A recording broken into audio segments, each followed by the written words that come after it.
കാരുണ്യവാനായ ദൈവമായ കർത്താവേ, ഈ നല്ല പ്രഭാതത്തിനും ഈ മധ്യാഹ്നത്തിനുമായി ഞങ്ങൾ നന്ദി പറയുന്നു. വിജയകരമായ നോയമ്പിൻ്റെ ഒന്നാം വാരത്തിൻ്റെ സമാപനത്തിലേക്ക് ഞങ്ങൾ കടന്നു വന്നിരിക്കുമ്പോൾ ഞങ്ങളുടെ പിതാക്കന്മാർ ആസ്വദിച്ചതായ അനുഗ്രഹങ്ങളും നേട്ടങ്ങളും ഞങ്ങളുടേതായി തീരുവാൻ, ഞങ്ങളെ വഹിച്ചുകൊണ്ട് മരുഭൂമിയിൽ ഉഴന്നു നടന്ന് കാട്ടുമൃഗങ്ങളോടൊത്ത് പരീക്ഷയിൽ ജയിച്ചവനായ കർത്താവെ, ഞങ്ങൾക്ക് വിജയം നൽകുവാൻ തക്കവണ്ണം അവിടുന്ന് പിതാവിൻ്റെ വലത്തുഭാഗത്ത് ശത്രുവിനെ പാദപീഠമാക്കുവാൻ യുദ്ധം ചെയ്തുകൊണ്ടിരിക്കുന്ന ജയാളിയായ ജയിച്ചവനായ നല്ലവനായ കർത്താവെ, ഞങ്ങൾ തന്നെ സ്തുതിക്കുന്നു. ഞങ്ങളുടെ നോമ്പിൻ്റെ ഒന്നാം വാരത്തിലെ ഈ ഒന്നാമത്തെ വെള്ളിയാഴ്ച ദിവസം ഈ ആരാധന സ്ഥലത്ത് ഞങ്ങളെ കൂട്ടിവരുത്തിയതിൻ്റെ കരുണയ്ക്കായി ഞങ്ങൾ നന്ദി പറയുന്നു, സ്തോത്രം ചെയ്യുന്നു.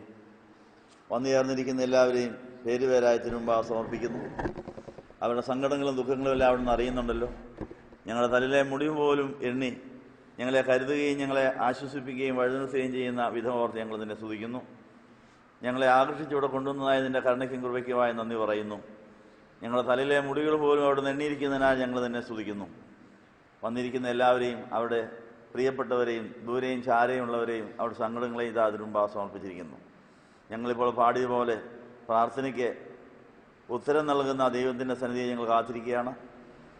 ദൈവം ഞങ്ങളോട് സംസാരിക്കുന്ന കേൾക്കുവാൻ തക്കവണ്ണം, ഞങ്ങളുടെ അഭിഷേകം ജ്വലിപ്പിക്കുവാൻ, ഞങ്ങളുടെ അന്തർനയനങ്ങൾ തുറന്ന് കർത്താവിനെ കാണുവാനും, ഞങ്ങളുടെ ആന്തരിക ചെവികൾ തുറന്ന് ശബ്ദം കേൾക്കുവാനും, ഞങ്ങളുടെ സ്പർശനേന്ദ്രിയങ്ങൾ സജീവമായി നിന്നെ തൊട്ടറിയുവാനും, നിൻ്റെ സാന്നിധ്യത്തിൽ തിരിച്ചറിഞ്ഞ് ആനന്ദിപ്പാൻ ഞങ്ങളെ സഹായിക്കണമേ.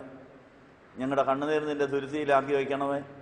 അത് അനുഗ്രഹമായി സമാധാനമായി മടങ്ങി വരണമേ എന്ന് പ്രാർത്ഥിക്കുന്നു. ഞങ്ങളോട് പ്രാർത്ഥനയിൽ ഓർക്കാൻ ആവശ്യപ്പെട്ട എല്ലാ വിഷയങ്ങളെയും വ്യക്തികളെയും സാഹചര്യങ്ങളെയും ഞങ്ങൾ ഇതിനു മുമ്പാകെ സമർപ്പിക്കുന്നു. തിരുവചനത്തിലൂടെ നീ ഞങ്ങളെ ആശ്വസിപ്പിച്ച് ഞങ്ങളെ സൗഖ്യമാക്കി യഥാസ്ഥാനപ്പെടുത്തണമെന്ന് യേശുവിനെ നാമത്തിൽ യാചിക്കുന്നത് പിതാവിനും പുത്രനും പരിശുദ്ധാത്മാവിനും സ്തുതികരേറ്റുവാനായിട്ട് തന്നെ. ആമീൻ. ഫിലിപ്പിയ ലേഖനം 1-ാം അധ്യായം വായിക്കുന്നു. അപ്പോസ്തലനായ പൗലോസ് ഫിലിപ്പ്യർക്ക് എഴുതിയ ലേഖനത്തിലൂടെ ഇന്ന് നമുക്ക് നമ്മുടെ പ്രാർത്ഥനയ്ക്ക് മറുപടി തരുവാൻ ദൈവത്തിൻ്റെ ആത്മാവ് നമ്മളോട് ഇടപെട്ടുകൊണ്ടിരിക്കുന്നു. ഈ ഫിലിപ്പ്യ ലേഖനത്തിലൂടെ ഫിലിപ്പ്യ സഭയ്ക്ക് അപ്പോസ്തലനായ പൗലോസിലൂടെ ദൈവാത്മാവ് കൊടുത്ത അതേ സന്ദേശങ്ങൾ ഇന്ന് നമ്മുടെ സാഹചര്യങ്ങളിൽ നമുക്ക് ആശ്വാസം നൽകുവാൻ, നമ്മുടെ പ്രാർത്ഥനയ്ക്ക് മറുപടി നൽകുവാൻ തക്കവണ്ണം ഈ തിരുവചനങ്ങളിൽ നിന്ന് നമുക്ക് ഉൾക്കാഴ്ച നൽകുകയാണ്. ഫിലിപ്പ്യ ലേഖനം 1-ാം അധ്യായത്തിലെ 30 വാക്യങ്ങളുണ്ട്. ആ 30 വാക്യങ്ങൾ നമ്മളിപ്പോൾ വായിക്കും. വേദപുസ്തകമുള്ളവർക്ക് തുറന്ന് ഓരോരുത്തർക്കായി ഓരോ വാക്യങ്ങൾ വായിക്കാം. അത് വിശ്വാസത്തിനും പ്രത്യാശയ്ക്കും ദൈവസ്നേഹത്തിനും ആശ്വാസത്തിനുമായി തീരുവാൻ നമ്മൾ പ്രാർത്ഥിച്ചു. പ്രാർത്ഥന കേട്ട് ദൈവാത്മാവ് നമ്മളോട് ഹൃദ്യമായി ഇടപെട്ടുകൊണ്ടിരിക്കുന്നു. ഫിലിപ്പ്യ ലേഖനം 4 അധ്യായങ്ങളിലൂടെ ഗ്രന്ഥകർത്താവായ പൗലോസ് കർത്താവിൻ്റെ സന്തോഷം നമ്മളിൽ എത്തിക്കുവാൻ ഒരു മുഖാന്തരമാക്കിയിരിക്കുന്നു. ഇതൊരു എഴുത്താണ്. ജയിലിൽ കിടക്കുന്നതായ അപ്പോസ്തലനായ പൗലോസ് തൻ്റെ ആത്മീയ മക്കളെ സന്തോഷിപ്പിക്കുവാൻ വേണ്ടി എഴുതുന്ന എഴുത്താണിത്. ഫിലിപ്പ്യ എന്ന് പറയുന്ന സ്ഥലത്തുണ്ടായിരുന്ന വിശ്വാസികൾക്ക് പൗലോസ് എഴുതി കൊടുത്തയച്ചതായ എഴുത്ത് ഇന്നിപ്പോൾ നമുക്ക് തന്നിരിക്കുക. നമ്മളെ സ്നേഹിക്കുകയും ആശ്വസിപ്പിക്കുകയും ചെയ്യുന്ന അപ്പോസ്തലനായ പൗലോസ് തൻ്റെ സന്തോഷം, തൻ്റെ സ്നേഹം, തൻ്റെ കൂട്ടായ്മ മുതലായവ ഫിലിപ്പ്യ സഭയ്ക്ക് കൊടുത്തതുപോലെ നമുക്ക് തരാൻ വേണ്ടി പൗലോസ്ലിഹായി ഇന്നിവിടെ വന്നിരിക്കുക. നമ്മുടെ നോമ്പിൻ്റെ 1-ാം വാരത്തിലെ തിങ്കളാഴ്ച മുതൽ ഈ വെള്ളിയാഴ്ച വരെയുള്ള 5 ദിവസത്തെ ഉപവാസം, പ്രാർത്ഥന, കുമ്പിടി മുതലായവ കർത്താവിന് പ്രസാദകരമായി ഈ വലിയ നോമ്പിലെ വലിയ പരീക്ഷയുടെ 1-ാം ഘട്ടത്തിലെ 5 ദിവസത്തെ പരീക്ഷ എങ്ങനെ ഇരുന്നു? പരീക്ഷകളിലൂടെ നമ്മൾ കൊള്ളാവുന്നവരായോ? പരീക്ഷ സഹിക്കുന്നത് ഭാഗ്യമാണെന്ന് യാക്കോബിൻ്റെ ലേഖനം എഴുതിയിട്ടുണ്ട്. അത് നമ്മളെ കൊള്ളാവുന്നവരാക്കാനാണ്, നമ്മളെ തോൽപ്പിക്കാനല്ല, നമ്മളെ ജയിപ്പിക്കാൻ തന്നെയാണ്. നമ്മൾ ഏതെങ്കിലും കാര്യത്തിൽ തോറ്റവരായിട്ടിവിടെ വന്നിട്ടുണ്ടെങ്കിൽ പേടിക്കണ്ട. തോൽവികളെ കർത്താവിന് വിജയത്തിൻ്റെ ചവിട്ടുപടിയാക്കാൻ കഴിയും. തോൽവികളെ നമുക്ക് വിജയമുണ്ടാക്കുന്ന സ്ഥലത്തേക്ക് നമ്മളെ ഉയർത്തിക്കൊണ്ടുപോകുന്ന ഒരു ഗോവണിയാക്കാൻ കർത്താവിനെ കൊണ്ട് കഴിയും. അതുകൊണ്ട് നമ്മളെ ഇവിടെ എത്തിച്ചിരിക്കുന്ന സങ്കടങ്ങൾ, ദുഃഖങ്ങൾ, വ്യാകുലങ്ങൾ, ഭാരങ്ങൾ മുതലായവ സ്തോത്രത്തോടെ ദൈവസന്നിധിയിൽ സമർപ്പിച്ചാൽ ഫിലിപ്പിയ സഭക്കാർ കിട്ടിയതായ അനുഗ്രഹങ്ങൾ നമുക്ക് കിട്ടും. ജയിലിൽ കിടന്ന പൗലോസിയായി കിട്ടിയതായ അനുഗ്രഹങ്ങൾ നമുക്ക് കിട്ടും. അത് നമ്മുടേതാകുവാൻ ഈ ഒന്നാം വാരത്തിലെ കഴിഞ്ഞ ഞായറാഴ്ച മുതൽ ഈ വെള്ളിയാഴ്ച വരെയുള്ള നമ്മുടെ പ്രാർത്ഥനകൾ മുതലായവ അനുഗ്രഹകരമാകട്ടെ എന്ന് ആശംസിക്കുകയാണ്. പുതിയ നിയമത്തിലെ ഈ 11-ാമത്തെ പുസ്തകം പൗലോസ്ലീഹ ജയിലിൽ നിന്ന് എഴുതുമ്പോൾ അതിൽ 104 വാക്യങ്ങളുണ്ട്. എഴുതിയ കാലഘട്ടം AD 61 വേദശാസ്ത്രന്മാരുടെ നിഗമനം.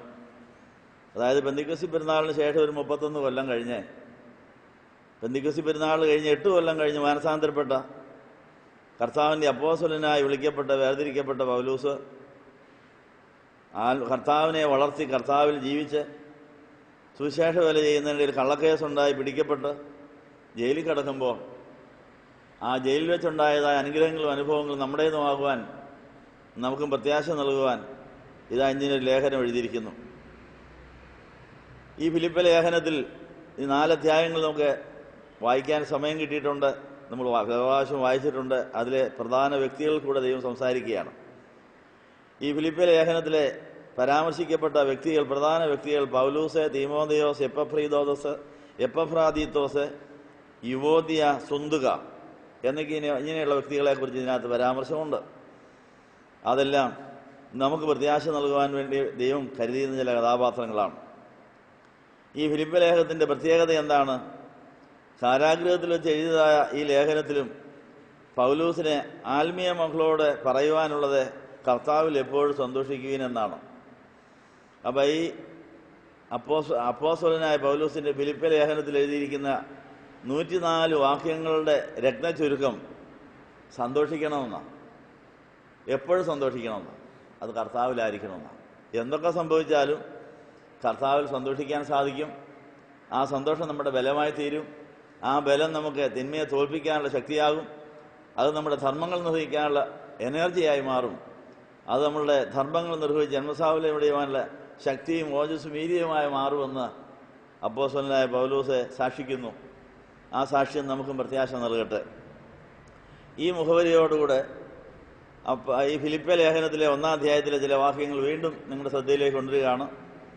നിങ്ങളുടെ ശ്രദ്ധയിൽപ്പെട്ടതായ വാക്യങ്ങൾ ഈ വേദവാക്യങ്ങളുമായിട്ട് ഇണചേർത്ത് മറ്റു ചില വേദഭാഗങ്ങളുമായി കൂട്ടിച്ചേർത്ത് അങ്ങനെ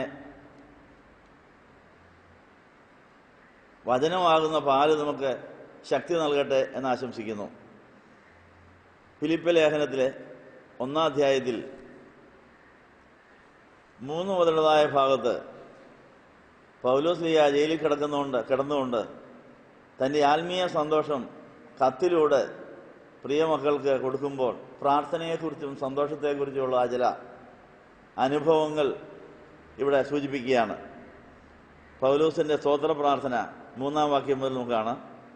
നിങ്ങളെക്കുറിച്ച് ഓർക്കുമ്പോഴെല്ലാം ഞാൻ എൻ്റെ ദൈവത്തിനെ സ്തോത്രം ചെയ്യുന്നു. അപ്പം നമ്മുടെ പ്രാർത്ഥനയിൽ നമ്മൾ ഓർക്കാൻ കടപ്പെട്ടവരെയെല്ലാം ഓർത്ത് സ്തോത്രം ചെയ്യുന്നുണ്ടോ എന്നൊരു പരിശോധന.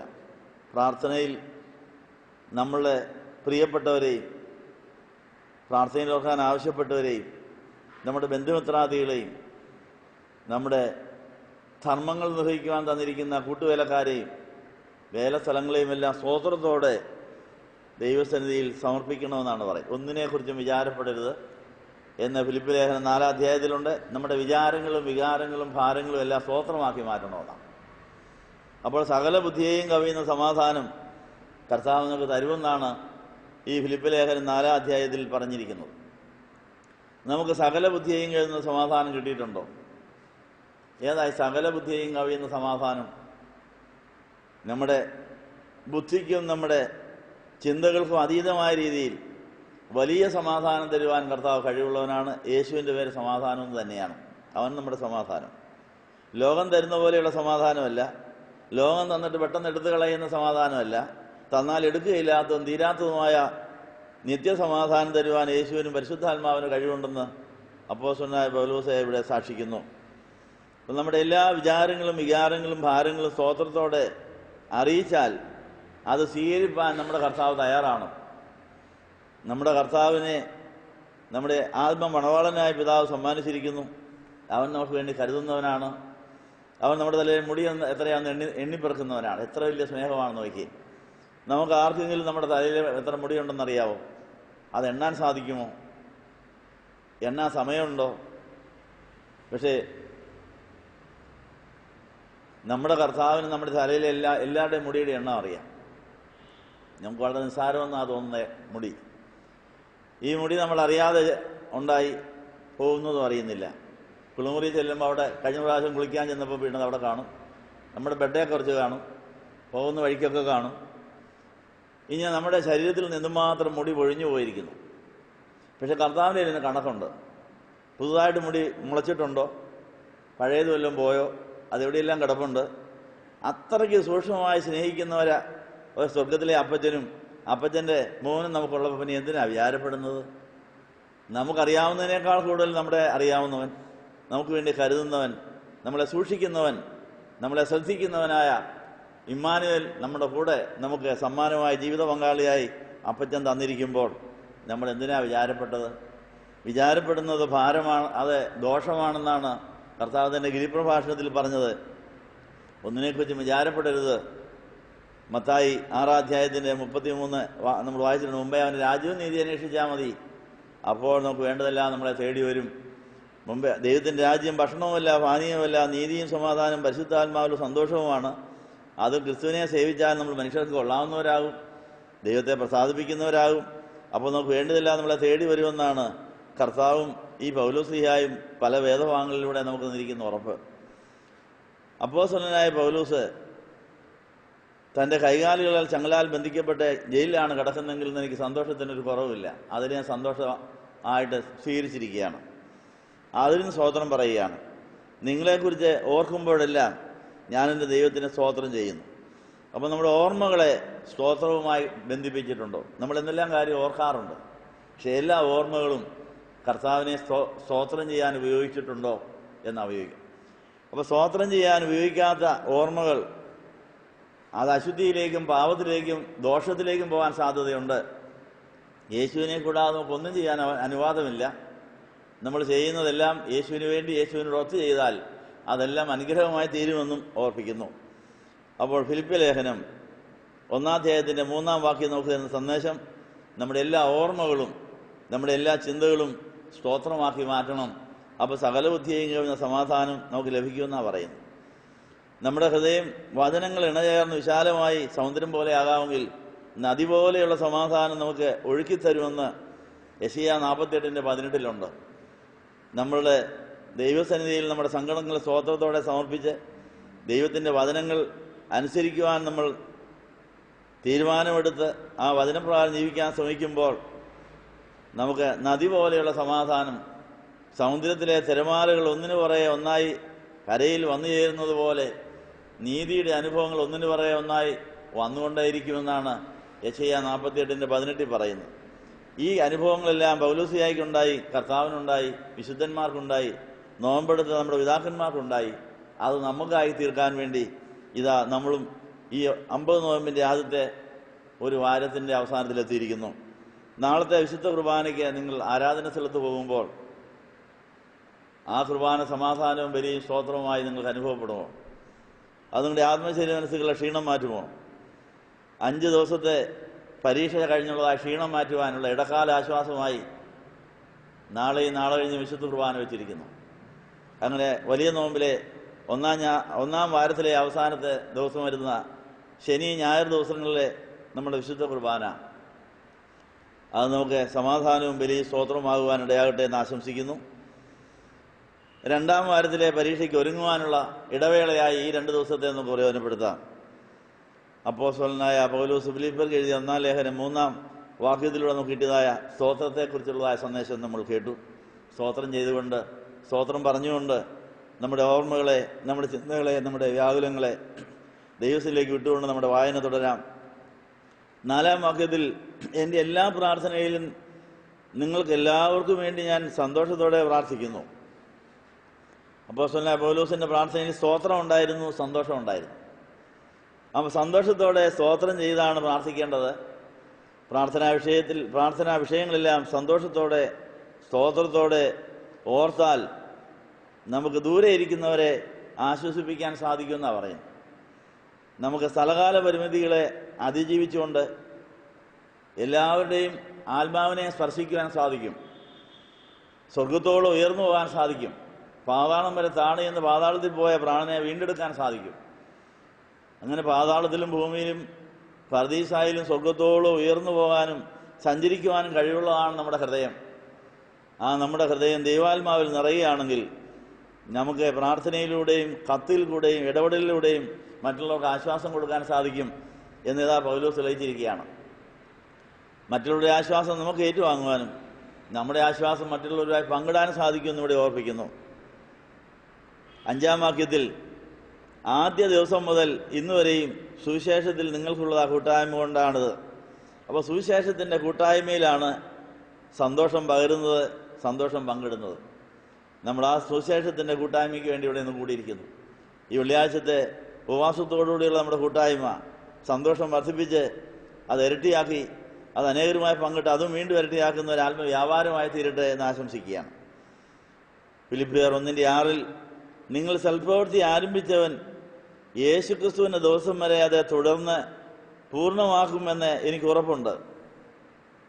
കത്തിലൂടെ ഫിലിപ്പിയ സഭയ്ക്ക് കൊടുത്ത ഒരു ഉറപ്പ്, ആ ഉറപ്പ് നമുക്ക് കിട്ടിയിട്ടുണ്ടോ? ആ ഉറപ്പിൽ കൂടെ നമുക്ക് എന്ത് ബോധ്യമാണ് ലഭിച്ചിരിക്കുന്നത്? നിങ്ങളിൽ സൽപ്രവൃത്തി ആരംഭിച്ചവൻ അതാരാണ്? സ്വർഗത്തിലെ പിതാവാം ദൈവം നമ്മൾ ചില പ്രവൃത്തി ആരംഭിച്ചിട്ടുണ്ട്. അത് യേശുക്രിസ്തുവിന് ദിവസം വരെ തുടർന്ന് പൂർണ്ണമാക്കും എന്നെനിക്ക് ഉറപ്പുണ്ട്. അങ്ങനെ പിതൃപുത്ര പരിശുദ്ധാത്മാവായ ത്രിയേക ദൈവം നമ്മളെ സൃഷ്ടിക്കുകയും രക്ഷിക്കുകയും പരിപാലിക്കുകയും ചെയ്യുന്ന വേല തുടർന്നുകൊണ്ടേയിരിക്കുന്നു. ദൈവം സൃഷ്ടിക്കുമ്പോൾ ദൈവത്തെ പിതാവെന്ന് നമ്മൾ വിളിക്കുന്നു. ആ ദൈവം തന്നെ അദൃശ്യനായ ദൈവത്തിൻ്റെ പ്രതിമയായ ലോകത്തിൽ വന്ന സൃഷ്ടികളെ രക്ഷിക്കുന്ന വേലകൾക്കിടയിൽ അവനെ പുത്രൻ, രക്ഷകനായ പുത്രൻ എന്ന് വിളിക്കുന്നു. തുടങ്ങിയതും തുടരുന്നതുമായ വേല പൂർത്തീകരിക്കുന്ന പരിശുദ്ധാത്മാവിനെ ആശ്വാസപ്രദനായ പരിശുദ്ധാത്മാവെ എന്ന് വിളിക്കുന്നു. അങ്ങനെ സൃഷ്ടിക്കുകയും രക്ഷിക്കുകയും പരിപാലിക്കുകയും പൂർണ്ണതയിലെത്തുകയും ചെയ്യുന്ന ദൈവത്തിൻ്റെ വിവിധ വേലകളെ നമ്മൾ ആസ്വദിച്ച് വളർന്നുകൊണ്ടിരിക്കുകയാണ്. നമ്മൾ നല്ല പ്രവൃത്തി ആരംഭിച്ച ദൈവത്തിന് നമുക്ക് നന്ദി പറയാം. കർത്താവ് വരുന്നിടം വരെ അത് തുടരുമെന്നാണ് പറയും. ആ പ്രത്യാശ നമുക്കുണ്ടോ? നമ്മുടെ മാതാപിതാക്കളുടെ ഉദരത്തിൽ നമ്മൾ ജനിച്ചത് നമുക്ക് ഓർമ്മയില്ല. മാതാപിതാക്കൾക്കും ചെറിയ ഓർമ്മയുണ്ട്, ഓർക്കാത്തവരും ഓർക്കുന്നവരും ഉണ്ടാകാം. അപ്പം നമ്മുടെ ഒന്നാം ജനനത്തെക്കുറിച്ച് നമ്മുടെ മാതാപിതാക്കൾക്കറിയാം. നമ്മളെ വളരെ വൈകി അത് മാതാപിതാക്കളിൽ നിന്ന് കേട്ടറിയുന്നു. നമ്മളിൽ അങ്ങനെ നമ്മുടെ ശരീരത്തിൻ്റെ ജനന ദിവസം മുതൽ നമ്മൾ ആരംഭിച്ച ചില വേലകളുണ്ട്. 9 മാസം അമ്മയുടെ ഗർഭത്തിൽ നമ്മൾ വളർന്നപ്പോൾ അമ്മയുടെ പാല് കുടിച്ച് അമ്മയുടെ രക്തം വലിച്ചെടുത്ത് പൊക്കിൾത്തണ്ട് വഴിയായി ശക്തി വലിച്ചെടുത്ത് വളർന്നു. പൊക്കിൾത്തണ്ട് മുറിച്ച് കഴിഞ്ഞാൽ പിന്നെ പാല് കുടിച്ച് വളർന്നു. അത് കഴിഞ്ഞാൽ പിന്നെ ഓരോ ആഹാര സാധനങ്ങൾ, പാനീയങ്ങൾ കഴിച്ച് വളർന്നുകൊണ്ടേയിരിക്കുന്നു. ഇന്ന് വരെയുള്ളതായ നമ്മുടെ ജീവിതത്തിൽ നമ്മൾ ജനിച്ച അന്ന് മുതൽ ആരംഭിച്ച പ്രവൃത്തി കർത്താവ് തുടർന്നുകൊണ്ടായിരിക്കുന്നു എന്ന് പറയുന്നു. നമ്മുടെ ആത്മാക്കളെ ലോകാരംഭത്തിന് മുമ്പേ സൃഷ്ടിച്ചു, ലോകസ്ഥാപനത്തിന് മുമ്പേ സൃഷ്ടിച്ചു എന്ന് എഫേസ്യ ലേഖനം 1-ാം അധ്യായത്തിൽ എഴുതിയിട്ടുണ്ട്. നമ്മുടെ ശരീരം ജനിക്കുന്നതിന് മുമ്പ് തന്നെ ലോകാരംഭത്തിലെ നമ്മളെ കർത്താവ് സൃഷ്ടിച്ചതാണ്. അന്നേ തുടങ്ങിയതായി പണി. അത് നമ്മൾ സ്തോത്രം പറഞ്ഞിട്ടുണ്ടോ? എഫേസ്യ ലേഖനം 1-ാം അധ്യായത്തിൽ 4-ാം വാക്യത്തിൽ നാം തൻ്റെ സന്നിധിയിൽ വിശുദ്ധരും നിഷ്കളങ്കരും കുറ്റമില്ലാത്തവരും ആകേണ്ടതിനെ അവൻ ലോകസ്ഥാപനത്തിന് മുമ്പേ നമ്മെ അവനിൽ തിരഞ്ഞെടുത്തു എന്നാണ് പറയും. അപ്പോൾ ലോകസ്ഥാപനത്തിന് മുമ്പേ നമ്മളെ സൃഷ്ടിച്ച് തിരഞ്ഞെടുത്ത ഒരു ആത്മാവ് നമുക്കുണ്ട്. ആ ആത്മാവിനെ പുത്രൻ്റെ ഏൽപ്പിച്ചു. പുത്രൻ ആ ആത്മാവിനെയാണ് മാംസമേറ്റപ്പോൾ നമ്മുടെ ശരീരത്തിലേക്ക് പ്രവേശിപ്പിച്ച പരിശുദ്ധാത്മാവിൻ്റെ കുടിയിരിപ്പിൻ്റെ ഭവനമാക്കിയത്. അങ്ങനെ ലോകസ്ഥാപനത്തിന് മുമ്പേ ആരംഭിച്ചതായ ഒരു പ്രവൃത്തി ലോകത്തിൽ ഇപ്പോഴും നടന്നുകൊണ്ടായിരിക്കുന്നു. നമുക്ക് നന്ദി പറയാം. ഈ പ്രവൃത്തി ആരംഭിച്ചവൻ അത് പൂർത്തീകരിക്കും എന്നുള്ള വിശ്വാസം നമുക്കുണ്ടെങ്കിൽ പിന്നെ എന്തിന് വിചാരപ്പെടുന്നു? തുടങ്ങിയവന് തുടരാനറിയാം, പൂർത്തീകരിക്കാനും അറിയാം. പക്ഷെ നമ്മൾ അവനോട് സഹകരിക്കുമോ എന്നാണ് ഇവിടെ ചോദിക്കുന്നത്. ഫിലിപ്പി ലേഖനം 1-ാം അധ്യായത്തിൻ്റെ 6-ാം വാക്യത്തിൽ നിങ്ങൾ സൽപ്രവൃത്തി ആരംഭിച്ച യേശു ക്രിസ്തു.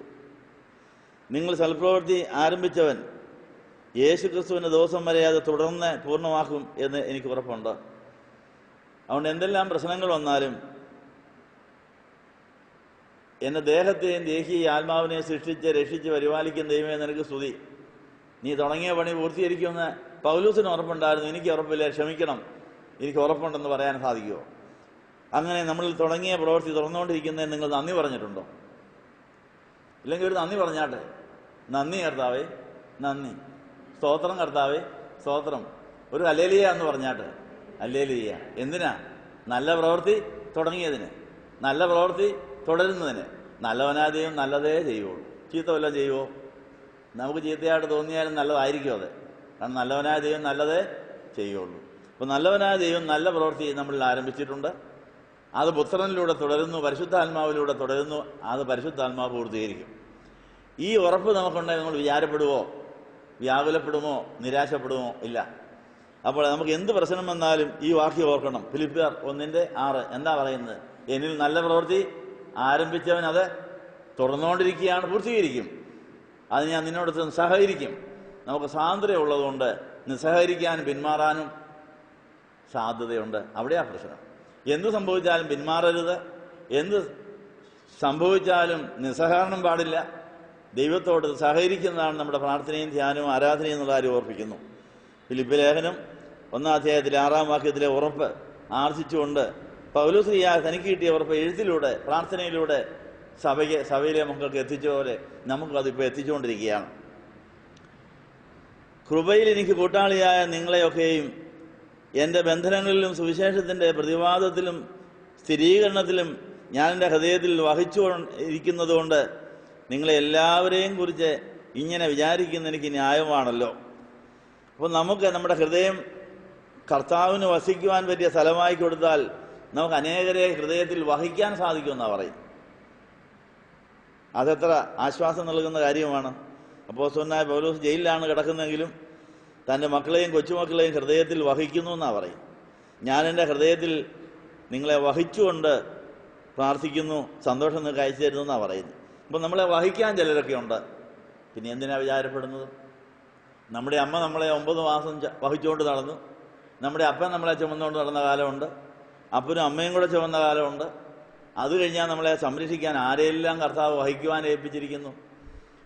ദൃശ്യവും അദൃശ്യവും പ്രത്യക്ഷവും പരോക്ഷവുമായ അനേക കരങ്ങൾ നമ്മളെ വഹിക്കാനുണ്ട്. പുരാതന ദൈവം നിന്റെ സങ്കേതമാണ്, കീഴെ ശാശ്വത ഭുജങ്ങളുണ്ട്, ശത്രുവിനെ സംഹരിക്കുക എന്ന് കൽപ്പിച്ചിരിക്കുന്നുവെന്ന് എവിടെയാണ് എഴുതിയിരിക്കുന്നറിയാം? പഴയ നിയമത്തിൽ ആവർത്തന പുസ്തകത്തിലെ ഒരു വാക്യമാണ്. നമ്മളെ വഹിക്കുന്ന ദൈവം, പിതാവിൻ്റെ നമ്മളെ വഹിക്കുന്ന സ്നേഹത്തെക്കുറിച്ച് അപ്പോസ്തലനായ പൗലോസിന് കിട്ടിയ ബോധ്യം മോശയ്ക്ക് കിട്ടിയിട്ടുണ്ടായിരുന്നു. ആ മോശയ്ക്ക് കിട്ടിയ ബോധ്യത്തെക്കുറിച്ച് പുരാതന ദൈവം നിന്റെ സങ്കേതമാണ്, കീഴെ ശാശ്വത ഭുജങ്ങളുണ്ട്. എവിടെയാണ് നാക്കിൽ ഓർമ്മയെന്ന് പറയാമോ? നിങ്ങളുടെ ഓർമ്മയൊന്ന് പരിശോധിക്കുക. ആവർത്തനം എത്ര അധ്യായത്തിലാണ്? പുരാതന ദൈവം നിന്റെ സങ്കേതമാണ്, കീഴെ ശാശ്വത ഭുജങ്ങളുണ്ട്, ശത്രുവിനെ സംഹരിക്കുക എന്ന് കൽപ്പിച്ചിരിക്കുന്നു. അവൻ നിന്റെ സഹായത്തിനായിട്ട് മേഘാരൂഢനായി നിന്റെ സഹായത്തിനായിട്ട് വരുന്നു എന്നൊരു വാക്യമുണ്ട്. ആർക്കെങ്കിലും ഓർമ്മ വരുന്നുണ്ടോ? ആവർത്തന പുസ്തകത്തിൽ എവിടെയാണ് പുരാതനായ ദൈവം നിന്റെ സങ്കേതമാണ്, കീഴെ ശാശ്വത ഭുജങ്ങളുണ്ട്, ശത്രുവിനെ സംഹരിക്കുക എന്ന് കൽപ്പിച്ചിരിക്കുന്നു എന്ന് പറഞ്ഞ് എവിടെയാണ്? ആർക്കെങ്കിലും ഓർമ്മയുണ്ടെങ്കിൽ ഓർമ്മ പുതുക്കാനായിട്ട്. പരിശുദ്ധാത്മാവ് വചനം പഠിപ്പിക്കുകയും ഓർപ്പിക്കുകയും ചെയ്യുമെന്നാണ് പറയുന്നത്. ഒരു ആഴ്ചക്കാലം നോമ്പെടുത്ത് നമ്മൾ വെള്ളിയാഴ്ച ദിവസം വന്നിരിക്കുമ്പോൾ നമ്മൾ പല പ്രാവശ്യം വായിച്ചിട്ടുള്ളതും കേട്ടിട്ടുള്ളതുമായ ഈ വചനം പരിശുദ്ധാത്മാവിന് ഓർപ്പിക്കാൻ കഴിയുന്നില്ലേ? എത്രയാ? 33 ആവർത്തനം 33 26, 27 വാക്യങ്ങൾ ഇപ്പോൾ ഒരു സഹോദരിയെ കർത്താവ് ഓർപ്പിച്ചു, പരിശുദ്ധാത്മാവ് ഓർപ്പിച്ചു. അത് നമ്മളെ കൂടെ അറിയിച്ചിരിക്കുന്നു. അപ്പോൾ നമ്മുടെ പരിശുദ്ധാത്മാവിനെ ജ്വലിപ്പിക്കുമ്പോൾ പണ്ട് പഠിച്ചതും വായിച്ചതുമായ കാര്യങ്ങൾ ഓർമ്മപ്പെടുത്തും. അങ്ങനെയാണ് നമ്മളെ സഹായിക്കും. അങ്ങനെ കാര്യസ്ഥനായ പരിശുദ്ധാത്മാവ് പഠിപ്പിക്കുക മാത്രമല്ല, ഓർപ്പിക്കുകയും കൂടെ ചെയ്തു. അങ്ങനെ തുടർച്ചയായി വെള്ളിയാഴ്ച യോഗത്തിന് ഒന്നതിൻ്റെ ഗുണം മനസ്സിലായോ? തുടർച്ചയായി വേദോസം വായിക്കുന്നതിൻ്റെ ഗുണം മനസ്സിലായോ? നമ്മൾ ഒരാൾ മറന്നാലും വേറൊരാൾ ഓർത്താൽ മതി, നമുക്കത് സഹായമായി. അതൊന്ന് വായിച്ചാട്ടെ. ആവർത്തനം 33:26-27 എന്ന് പറയുന്നു. യെശ്രൂരുവിൻ്റെ ദൈവത്തെ പോലെ ഒരുത്തനുമില്ല, നിന്റെ സഹായത്തിനായിട്ട് അവൻ ആകാശത്തിലൂടെ തൻ്റെ മഹിമയിൽ മേഘാരൂഢനായി വരുന്നു. പുരാതന ദൈവം സങ്കേതമാണ്, കീഴെ ശാശ്വത ഭുജങ്ങളുണ്ട്, ശത്രുവിനെ സംഹരിക്കുക എന്ന് കൽപ്പിച്ചിരിക്കുന്നു. ശത്രുക്കളുടെ ശല്യം നോക്കില്ലേ? ശത്രുക്കളുടെ ശല്യം ഭയങ്കര ശല്യമാണ്. ആ ശത്രുവിനെ ആരാണ് സംഹരിക്കേണ്ടത്, മാറ്റി തരേണ്ടത്? വീട്ടുകാർ തന്നെ ശത്രുക്കളാവുമെന്നാണ് പറഞ്ഞിരിക്കുന്നത്. അതെവിടെയാ? ഏറ്റവും സ്നേഹം കിട്ടുന്നതും ശത്രുത കിട്ടുന്നതും എല്ലാം വീട്ടിൽ നിന്ന് തന്നെയാണ്. വീട്ടുകാർ തന്നെ ശത്രുക്കളാകുമെന്ന ഒരു വചനം എവിടെയാ ഓർമ്മയെന്നറിയാമോ? ആ ശത്രുക്കളെ ദൈവമാണ് നമ്മളല്ല കൈകാര്യം ചെയ്യേണ്ടത്. ശത്രുക്കളായിട്ട് ആരെങ്കിലും പെരുമാറിയാൽ ഉടനെ അവരെ ആരെ അറിയിക്കണം? സ്വർഗത്തിലെ അപ്പച്ചനെ അറിയിക്കുന്നത് ഇന്നയാൾ ശത്രുവായി കിട്ടിയിട്ടുണ്ട്, നിന്റെ വചനത്തിന് നിവൃത്തിയാ. ഭാര്യയോ ഭർത്താവോ മകനോ മകളോ മരുമകളോ അയൽവക്കംകാരോ മക്കളോ കൊച്ചുമക്കളോ ആര് വേണേലും ശത്രുവാകാം. അപ്പോൾ അത് വചനത്തിൻ്റെ നിവൃത്തിയാണെന്ന് വേറും പിതാവിനെ അറിയിച്ചാൽ പിതാവ് അത് കൈകാര്യം ചെയ്യുന്നു. അപ്പോൾ പുരാതനായ ദൈവം നിന്റെ സങ്കേതമാണ്, കീഴെ ശാശ്വത ഭുജങ്ങളുണ്ട്. ശാശ്വത ഭുജങ്ങളായ കർത്താവിൻ്റെ കയ്യിൽ നമ്മളെ കൊണ്ടു നടക്കാമെന്നാണ് പറയുന്നത്. ആരൊക്കെ പിണങ്ങിയാലും, ആരൊക്കെ ഇട്ടേച്ചു പോയാലും, ആരൊക്കെ ഒറ്റപ്പെടുത്തിയാലും നമ്മൾ ആരുടെ കയ്യിലാണ്? സ്വർഗത്തിലെ അപ്പച്ചൻ്റെ കയ്യിലാണെന്ന് ഉറപ്പുണ്ടെന്ന് പേടിക്കണം. ഈ വചനം ഓർക്കണം. ഇപ്പോൾ പരിശുദ്ധാത്മാവ് നമ്മൾക്ക് ആശ്വാസം തരുന്ന വചനങ്ങൾ പഠിപ്പിക്കുക മാത്രമല്ല ഓർപ്പിക്കുകയും കൂടെ ചെയ്യും. അപ്പോൾ ഇപ്പോൾ നമുക്ക് ആവർത്തന പുസ്തകം 33:26-27 ഓർപ്പിച്ചു തന്നു. അത് നമുക്ക് ആശ്വാസമായി. സഹായത്തിനായിട്ട് ദൈവം ആകാശത്തൂടെ മേഘാരൂഢനായിട്ട് വരാൻ തയ്യാറാണ്. ശത്രുവിനെക്കുറിച്ച് ആരെങ്കിലും വിഷമിക്കുന്നുണ്ടെങ്കിൽ നമ്മൾ അവർക്കെതിരായിട്ട് ഒന്നും വിചാരിക്കേണ്ട. ആ വിവരം സ്തോത്രത്തോടെ സ്വർഗത്തിലെ അപ്പച്ചനെ അറിയിച്ചാൽ മതി. ആ ശത്രുവിനെയും കൈകാര്യം ചെയ്യും. ശത്രുവിനെ എന്തിനാണ് വെച്ചിരിക്കുന്നത്? അതിന് ഉപയോഗമുണ്ടോ? ആരാ ശത്രുക്കളാകുന്നെന്നാണ് പറഞ്ഞിരിക്കുന്നത്? മത്തായിയുടെ സുവിശേഷം 10-34 വാക്യത്തിൽ കർത്താവും കൂടി ഉണ്ടാക്കുന്ന ശത്രുതയുണ്ടെന്നാണ് പറയുന്നത്. അത് നിങ്ങൾ വായിച്ചിട്ടുണ്ടോ? ശത്രുക്കളെ കർത്താവ് കൈകാര്യം ചെയ്യുമെന്ന് മാത്രമല്ല, ശത്രുക്കളെ കർത്താവ് ഉണ്ടാക്കുകയും ചെയ്യും. ശത്രുക്കളുടെ ഇടയിൽ നമുക്ക് സ്നേഹം തരികയും ചെയ്യും. മത്തായി 10:34 എന്നാ പറയുന്നത്? ഞാൻ ഭൂമിയിൽ സമാധാനം വരുത്താൻ വന്നു എന്ന് നിരൂപിക്കരുത്, മുമ്പേ സമാധാനം നദി പോലെ തരാമെന്ന് പറഞ്ഞാൽ ഇവിടെ സമാധാനം കളയുമെന്നാണ് പറയുന്നത്. സമാധാനമല്ല വാളത്തല വരുത്താൻ വന്നത്. ഇതെങ്ങനെയാണ് രണ്ടും കൂടി വെക്കുന്നത്? സമാധാനം നദി പോലെ തരാമെന്ന് പറഞ്ഞാൽ ഉള്ള സമാധാനം കളഞ്ഞിട്ടേ നദിയുള്ള സമാധാനം തരുള്ളൂ. അപ്പം ആദ്യം കിട്ടുന്ന സമാധാനം ഭാര്യ തരുന്ന, മക്കൾ തരുന്ന, കൂട്ടുകാർ തരുന്ന, നാട്ടുകാർ തരുന്ന ചില സമാധാനങ്ങളൊക്കെ ഉണ്ട്. അതൊക്കെ താൽക്കാലികമാണ്, പെട്ടെന്നങ്ങ് പോകുന്നതാണ്. അത് വരുന്ന പോലെ അങ്ങ് പോകും, പെട്ടെന്നങ്ങ് പോകും. എന്നാൽ സ്വർഗത്തിലെ ദൈവം നമുക്ക് തരുന്ന സമാധാനം ആർക്കും കളയാനൊക്കുകയില്ല, ആർക്കും നശിപ്പിക്കാനൊക്കുകയില്ല. അത് നിത്യമായി കിട്ടണമെങ്കിൽ ആദ്യം നമുക്ക് സമാധാനം തന്നവരെ അകറ്റി മാറ്റിയിട്ട് മാത്രമേ പുതിയ സമാധാനത്തിൻ്റെ പണി, അതിന് ചാനലുണ്ടാക്കാൻ സാധിക്കുകയുള്ളൂ. സമാധാനം നദി പോലെ ഒഴുകി വരാനുള്ള ആ തോട് വെട്ടിത്തരുവാൻ വീട്ടുകാരെ തന്നെ കർത്താവ് ശത്രുക്കളാക്കി മാറ്റുമെന്നാണ് പറയും. അപ്പോൾ വീട്ടിലാണ് നമുക്ക് ആദ്യം സ്നേഹം കിട്ടിയത്. അപ്പൻ്റെയും അമ്മയുടെയും സഹോദരങ്ങളുടെയും ഭാര്യയുടെയും ഭർത്താവിൻ്റെയും മക്കളുടെയൊക്കെ സ്നേഹം വീട്ടിൽ നിന്നാണ് കിട്ടിയത്. പക്ഷെ ആ വീട്ടിൽ തന്നെ കർത്താവ് അസമാധാനം വരുത്തും, അവരൊക്കെ ശത്രുക്കളാക്കും. എന്നിട്ട് അതിൻ്റെ മധ്യത്തിൽ ദൈവം നമുക്ക് സ്നേഹം നേരിട്ട് തരും. സ്നേഹം തന്നിട്ട് അത് തിരിച്ചങ്ങോട്ട് കൊടുക്കാൻ പറയും. മറ്റുള്ളവരിഞ്ഞോട്ട് തരാത്തത് അവർക്ക് അങ്ങോട്ട് കൊടുക്കാൻ പറയും. ഇങ്ങനെ കർത്താവ് പൊളിച്ചു പണിയുന്ന ആളാണ്. ഉള്ളതല്ല പൊളിച്ചേച്ചായിരിക്കും പുതിയ പണിയൊക്കെ ചെയ്യുന്നത്. ഇപ്പം മധുവ പുതുക്കാൻ വേണ്ടി പൊളിച്ചിട്ടിരിക്കുക കണ്ടോ? ഈ മധുവായിൽ അത് പുതുക്കാൻ വേണ്ടി അതെല്ലാം ഒളിച്ചുകൊണ്ടിരിക്കുക. അത് കുറേ കൂടെ മനോഹരമായൊരു ആരാധന സ്ഥലമാക്കി ഇതിനെ മാറ്റാൻ വേണ്ടി പഴയത് പൊളിച്ചുകൊണ്ടിരിക്കുന്നു. അപ്പോൾ ഒരു അസ്വസ്ഥതയുണ്ട്, അപ്പോൾ ഒരു അസമാധാനമുണ്ട്. പക്ഷേ പണി കഴിയുമ്പോൾ പുതിയ ആരാധന സ്ഥലമായി ഇതിനെ മാറ്റിക്കഴിയുമ്പോൾ പഴയതിനേക്കാൾ സന്തോഷവും സ്നേഹവും നമുക്ക് ആസ്വദിക്കാൻ സാധിക്കുന്നു. അപ്പോൾ ശത്രുതയെക്കുറിച്ച് നമ്മൾ കേട്ടു. ശത്രുക്കളെ കൈകാര്യം ചെയ്യുന്ന ദൈവമാണെന്ന് പറയുന്നു. അതിന് ഉപയോഗമുണ്ട്, ശത്രുക്കൾക്ക് ആവശ്യമുണ്ട്. എന്തിനാണ് ഈ ശത്രുക്കളെ കർത്താവ് ഉണ്ടാക്കുന്നത്. ശത്രുക്കളുടെ മധ്യത്തിൽ നിത്യസ്നേഹവും നിത്യസമാധാനം തരാൻ വേണ്ടി ദൈവം തമ്പുരാന്റെ ചില പണികൾ ഇതിനകത്തുണ്ട് എന്ന് തിരിച്ചറിയാമെങ്കിൽ നമുക്കതിനെ പ്രത്യാശയോടെ കൈകാര്യം ചെയ്യാൻ സാധിക്കുമെന്നാണ് പറയുന്നത്. മീഖായുടെ പുസ്തകത്തിൽ വീട്ടുകാർ തന്നെ ശത്രുക്കളാവുന്നൊരു വചനമുണ്ട്. അതെവിടെയാണെന്നറിയാം? മീഖായുടെ പുസ്തകം ഏതെങ്കിലും അധ്യായത്തിൽ വീട്ടുകാർ ശത്രുക്കളാവുമെന്ന് കണ്ട് വായിച്ചത് ഓർമ്മയുണ്ടോ? ഏത് അധ്യായമാണെന്ന് ഓർമ്മയുണ്ടോ? യോന, മീഖ, നഹൂം, ഹബക്കുക്ക്. മീഖ 7-ാം അധ്യായം. മീഖായുടെ 7-ാം അധ്യായത്തിൽ എത്രാം വാക്യത്തിലാണ് വീട്ടുകാർ ശത്രുക്കളാവുമെന്ന് എഴുതിയിരിക്കുന്നത്? കണ്ടവർക്ക് പറയാം. മീഖായുടെ പുസ്തകത്തിൽ മീഖായിൽ കൂടെ ദൈവം പ്രവചിച്ചിട്ടിട്ടുണ്ട് വീട്ടുകാരൊക്കെ ശത്രുക്കളാവുന്നു. അത് കർത്താവും കൂടെ കൂടിയാണ് ആക്കുന്നതെന്നും പറയുന്നു. അപ്പോൾ പിന്നെ നമ്മൾ പരിഭവിക്കേണ്ട കാര്യമൊന്നുമില്ല. എത്രാം വാക്യമാ? മീഖ 7-ന്റെ 6 വായിച്ചാട്ടെ. 5-ഉം 6-ഉം പറഞ്ഞാട്ടെ.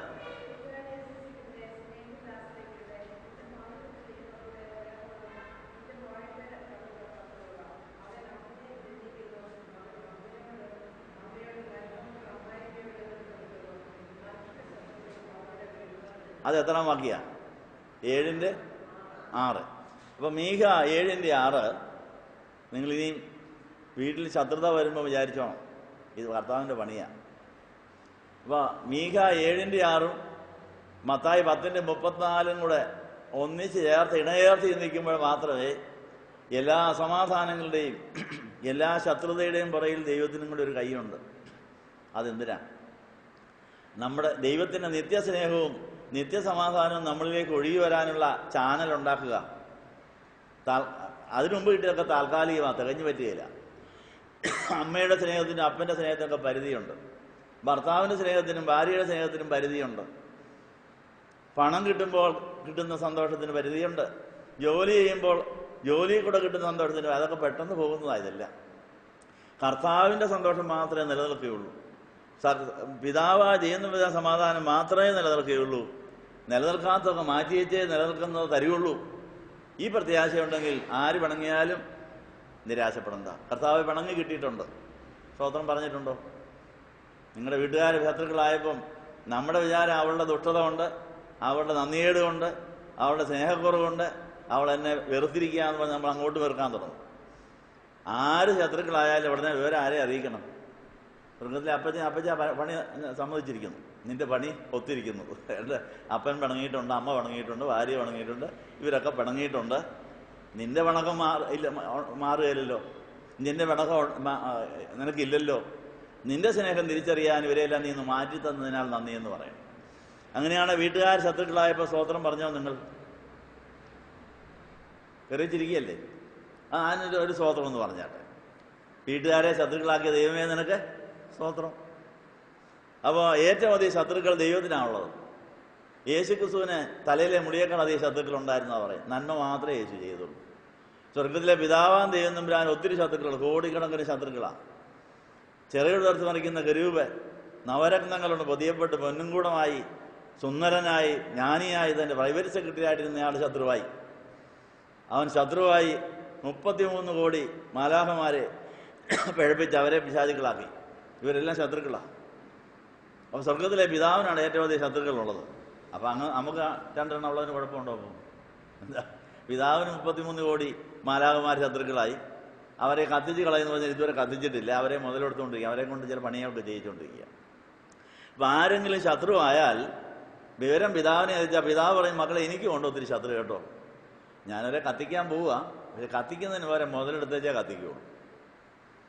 അപ്പോൾ ശത്രുവിനെ എങ്ങനെയാണ് മുതലെടുക്കുന്നത്? ശത്രുവിനെ സ്നേഹിച്ചാണ് മുതലെടുക്കേണ്ടത്. അതെങ്ങനെയാണ്? ശത്രുവിനെ സ്നേഹിച്ചാണ് തോൽപ്പിക്കേണ്ടത്. അതെവിടെ എഴുതിയിരിക്കുന്നറിയാവോ? റോമാലേഖനം 12-ാം അധ്യായത്തിലുണ്ട്. അപ്പോസ്തലനായ പൗലോസ് റോമർക്ക് എഴുതിയ ലേഖനത്തിൽ ശത്രുക്കളെ സ്നേഹിച്ചാണ് തോൽപ്പിക്കേണ്ടത്. എങ്ങനെ? എത്രാം വാക്യത്തിലാണെന്ന് കണ്ടിട്ടുണ്ടോ? റോമാലേഖനം 12-ാം അധ്യായത്തിൻ്റെ അവസാന ഭാഗത്ത് വരുമ്പോൾ നിങ്ങളുടെ ശത്രുക്കളെ, പിന്നെ ശത്രുവിന് എന്നാ ചെയ്യണം? ദാഹിച്ചാൽ കുടിക്കാൻ കൊടുക്കണം. അതിന് അങ്ങനെ ഒരു ഫണ്ട് നിങ്ങളുടെ കയ്യിലുണ്ടോ? നിങ്ങളുടെ അടുക്കളയിൽ അതിഥികൾ വരുമ്പം കൊടുക്കാൻ വേണ്ടി ചില സ്റ്റോക്ക് സാധനം മാറ്റി വെച്ചിട്ടുണ്ട്. അപ്പോൾ ശത്രു വന്നാൽ കൊടുക്കാൻ വല്ലതും വെച്ചിട്ടുണ്ടോ? ഇന്നോട്ട് തുടങ്ങണം കേട്ടോ. അപ്പോൾ എല്ലാവർക്കും സ്റ്റോക്ക് വേണം. പ്രിയപ്പെട്ടവർ വന്നാൽ കൊടുക്കാൻ വെച്ചിരിക്കുന്നില്ല സാധനം, ഭർത്താവിന് വന്നാൽ കൊടുക്കാൻ, ഭാര്യയ്ക്ക് കൊടുക്കാൻ, അതിഥിക്ക് കൊടുക്കാൻ, ശത്രുവിന് കൊടുക്കാനും വേണ്ടി ആഹാരപാനീയങ്ങൾ സൂക്ഷിച്ച് വെച്ചേക്കണം. എന്നിട്ട് പിതാവിന് റിപ്പോർട്ട് കൊടുക്കുന്നത്, എൻ്റെ ശത്രുവായിരിക്കുന്നയാൾ എൻ്റെ അടുത്ത് വന്നു, അയാൾക്ക് ഞാൻ ആഹാരം കൊടുത്തു, അയാൾക്ക് ഞാൻ കുടിക്കാൻ കൊടുത്തു, എനിക്ക് അവരോടൊരു പിണക്കവും ഇല്ല, ഞാൻ ശത്രുവിനെ സ്നേഹിച്ച് തോൽപ്പിച്ചിരിക്കുന്നു. അപ്പോൾ അവർ കുറ്റബോധം, അയ്യോ ക്ഷമിക്കണം, ഞാൻ നിന്നെക്കുറിച്ച് അപഖ്യാതിയൊക്കെ പറഞ്ഞു, അരുതാത്തൊക്കെ ചെയ്തു, എന്നിട്ട് എന്നോട് എനിക്ക് നിനക്ക് സ്നേഹമാണല്ലോ, ക്ഷമിക്കണം. അപ്പം നന്മയാ തിന്മയെ ജയിക്കാമെന്നാണ് പറഞ്ഞിരിക്കുന്നത്. അപ്പോൾ സ്നേഹവാനായ ദൈവത്തിൻ്റെ സ്നേഹം പ്രകടിപ്പിക്കുവാനും അത് കൊടുക്കുവാനും നമ്മൾ ദൈവത്തിൻ്റെ മക്കളാണെന്ന് തെളിയിക്കുവാൻ ഇതെല്ലാം നല്ലതാണെന്നാണ്. അപ്പം 33 കോടി പിശാചുക്കൾ ഉള്ള ലോകത്തിൽ അവരെ പിതാവ് കത്തിക്കാതെ അവർക്കറിയാവുന്ന പണി അവരെ കൊണ്ട് ജയിപ്പിച്ചുകൊണ്ടിരിക്കുക. കത്തിക്കുന്നതിന് അവരെ മുതലെടുത്തേച്ചേ വിടുകയുള്ളൂ.